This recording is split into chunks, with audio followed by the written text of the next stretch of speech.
Yeah, he's saying, oh Lord, here they come. Yeah, here we come. Мен сендерге адамдарды көп отжимание жасаған кездегі үш қателігін көрсетемін. Бірінші қателік ол жасаған кезде ол амплитудасы, яғни дұрыс жасамау техникасы.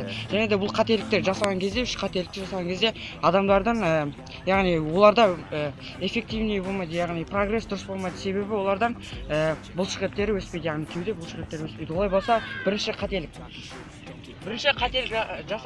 жасаған кезде отжиманияны адамдар осылайынан дұрыс түспейді, міне былай.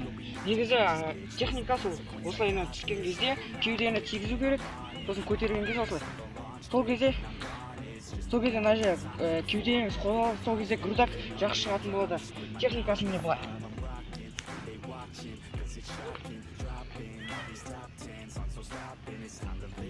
Міне, бірінші қателік және де екінші қателік ол темп. Яғни жасаған кезде былай жасамау керек. Бұл жасаған кезде сіздер осылайынан жасай бергенде одан грудакқа келетін ешқандай пайдасы жоқ, және сіздер сол кезде мүлдем грудактарыңыз сезінбейді, жай ғана сіздер выносливқа, яғни тез көп жасауға ғана жасайсыздар. Сосын үшінші қателік ол қателік дегенде ол жасаған кезде қазір есіме түспей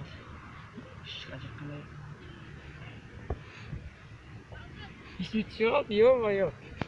Есіме түсті, және үшінші қателіктер ол көп жасайтын қателіктер ол отжиманияны жасаған кезде осылайынан түседі, осылайынан түскен кезде дұрыс жасамайды. Бұны бағанағы сияқты техникамен, яғни 4-те-1, сіздің есіңізде болу керек, 4-те-1 техникасымен жасауыңыз. Яғни жерге 4 секунд түсіп, 1, 2, 3, 4, 1, 2, 3, 4, 1, 2, 3, 4.